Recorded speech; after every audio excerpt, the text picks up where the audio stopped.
inspecteur d'académie, inspecteur pédagogique régional.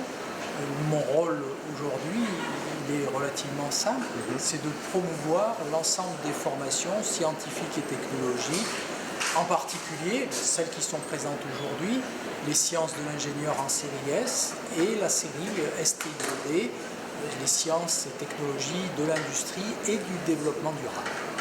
C'est un concours qui est organisé par l'UPSTI, qui est une association des professeurs de STI, et puis l'éducation nationale, bien évidemment, et conjointement, nous portons ces Olympiades des académies jusqu'au national. Aujourd'hui, c'est l'Académie de Grenoble, donc on rassemble tous les lycées qui souhaitent participer, c'est-à-dire des 5 départements de l'Académie, la Drôme, l'Ardèche, l'Isère, la Savoie et la Haute-Savoie. 41 équipes sont présentes aujourd'hui. Projets d'élèves qui sont réalisés dans le cadre de leur examen. Et parmi les meilleurs projets dans chacun des établissements, ils en ont choisi quelques-uns qu'ils présentent aujourd'hui. Ensuite, le rôle des jurys, qui est jury composé d'enseignants du supérieur, de chercheurs, de cadres de l'industrie, c'est de sélectionner les meilleurs d'entre eux, de manière à ce qu'ils aillent concourir à la finale nationale.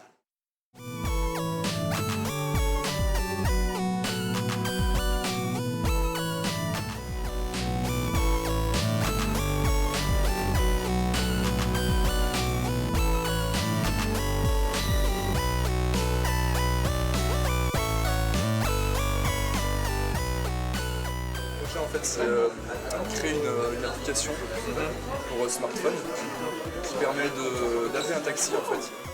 On est parti d'un fauteuil roulant dans le but de le commander par la foi et par la pensée. D'accord. Donc un fauteuil roulant manuel à la base qui se dirige avec les mains. On fait un accord d'horaire automatique.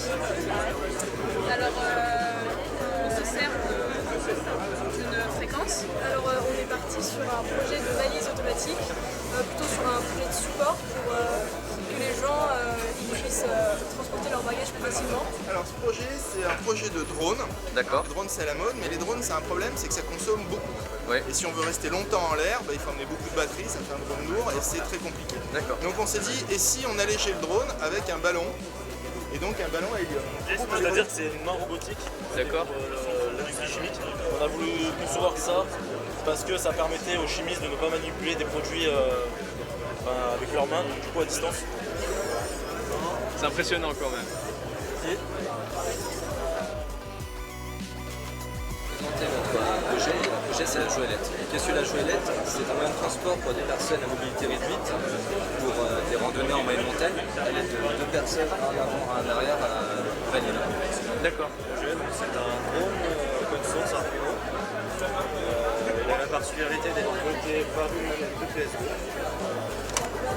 Ça simplifie l'ergonomie. Nous les jeunes on en a l'habitude tout le temps. C'est le principe. C'est beaucoup plus simple qu'une manette vers une commande. Beaucoup de projets consistent à équiper un panneau solaire avec un système qui permet de le positionner, de l'orienter en azimut. Donc on a deux manières de piloter, soit avec une télécommande qu'on a conçue avec divers modules, soit avec la tablette. Donc on a créé une application Android qui permet de gérer la commande du panneau. Et enfin on a un mode automatique, donc avec 2 capteurs de lumière qui permet de suivre la course du soleil de manière indépendante. Donc c'est quelque chose qui va permettre d'augmenter la production d'énergie du panneau. On a vu que ça pouvait jusqu'à... Alors, le but du projet, c'était de créer un moyen de transport urbain, en fait. Du coup, on a décidé, on s'est dit pourquoi pas une borne électrique. Parce que c'est vrai que les gens faisaient passer avec la même borne, mais pourquoi pas essayer de faire une longue borne sans se fatiguer, faire de la longue borne sans se fatiguer. D'accord. Donc on a principalement une trottinette électrique. Ouais, voilà, c'est innové dans un truc qui est le ban. D'accord. Ça vous a apporté combien d'heures de travail ce projet? 80 heures. Ouais, c'est globalement ce qu'on dit. Ouais, c'est globalement parce qu'on dois faire, t'as environ 80 heures pour faire tout le projet en fait. Et ça fonctionne? Ouais. Il y a moyen de me le faire une démonstration? Vas-y. En fait, tu vois, parce qu'il y a plusieurs sécurités dessus et tu peux pas avancer. Ouais, ça fonctionne ça. Ça, c'est le petit truc. La première fois qu'on y a branché, L'ampérage, il est de combien à l'intérieur de la batterie? Ça dépend en fait comment on l'utilise. Non, mais. La capacité c'est 6300 mAh. Non, l'intensité de la batterie. Oh, qu'importe. Ouais, je sais plus, mais là.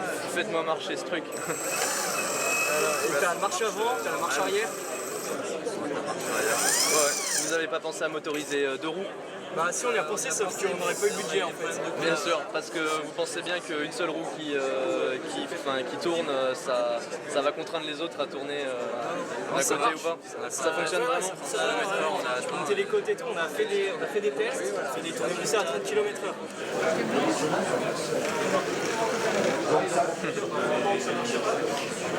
D'accord.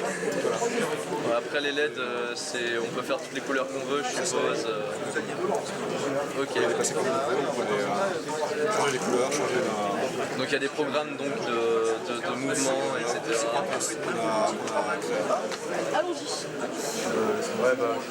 Brièvement, Il y a plein de gens qui on a vu que quand on faisait du parapente, on n'avait pas beaucoup d'informations en vol. On a décidé de faire un prototype qui donne des informations et aux parapentistes et aux moniteurs, soit les personnes qui sont au sol, en gros, qui reçoivent les données par SMS. Donc en gros, c'est avec un GPS, des capteurs de pression, d'humidité et un variomètre aussi.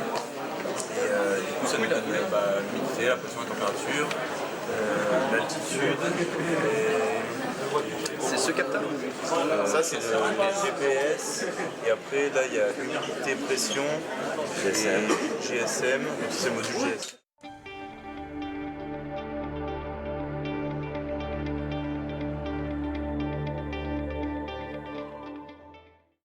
Bonjour. Bonjour. Tout d'abord, je vous demanderais s'il vous plaît de vous présenter et de dire qu'est-ce que vous faites là et c'est quoi votre rôle ici? Alors, je m'appelle Pauline Martin et en fait je suis alternante en master de communication au CEA de Grenoble et je participe à l'organisation de toutes les actions pédagogiques, donc entre autres les Olympiades et puis d'autres actions à destination des scolaires. D'accord. Et à part les Olympiades, en termes de projet, qu'est-ce qui se passe ici?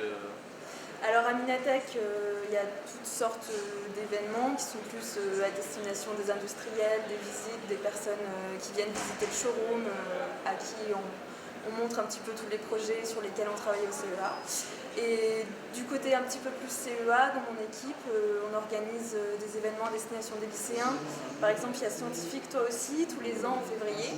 Donc c'est un événement pendant lequel les lycéens viennent rencontrer des scientifiques. Il y a ce qu'on appelle un speed dating, rencontre lycéens scientifiques, des visites de labos, voilà, un tas de conférences à destination des scolaires. C'est surtout un pôle d'accueil qui est donc ouvert au public, comme aujourd'hui.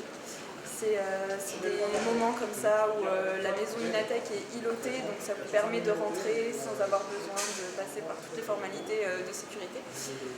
Sinon, au niveau des laboratoires, il y a surtout donc le LETI, le LITEN, qui présentent donc toutes leurs innovations dans le showroom qui fait partie de Minatec. Et sinon, Minatec, c'est tout un ensemble de personnes qui gèrent surtout l'événementiel, de différents laboratoires. Voilà. Et sur le plan de cette Olympiade, elle existe depuis combien de temps? Alors les Olympiades sont assez récentes, ça fait la 4e année que ça existe. D'accord. Mais c'est déjà devenu les plus grosses Olympiades en termes de participants de toutes les disciplines. Il existe des Olympiades qui sont plus anciennes, chimie, mathématiques, etc. Et les Olympiades de SI sont déjà devenues les numéros 1. Et donc à Grenoble, à part la première année qui s'est vraiment lancée, sinon depuis on organise ça ici par Minatec. Parce que Minatec en fait nous invite, nous propose d'utiliser leur logo gratuitement. D'accord. Et ils aboutissent à quoi les projets parce que c'est Minatec qui permet à ces projets d'être présentés et qui sont filmés aussi, donc médiatisés je suppose. Voilà. Et du coup ces projets ils aboutissent à quoi après le prix? Qu'est-ce qu'on gagne? Alors le but du jeu, déjà, c'est des élèves qui sont en terminale qui doivent préparer pendant l'année un projet dans le cadre du bac. Ils ont une évaluation là-dessus.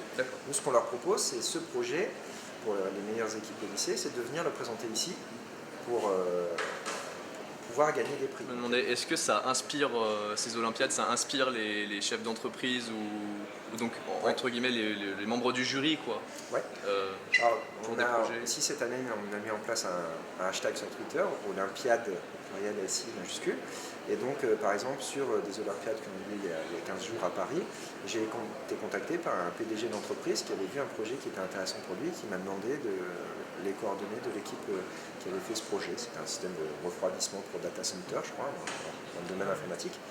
Et donc, il les a contactés, je les ai bien contactés, je ne sais pas où ça en est maintenant, mais donc oui, il y a des industriels qui trouvent des idées intéressantes et qui après vont essayer de les développer, on verra ce que ça donne, mais effectivement.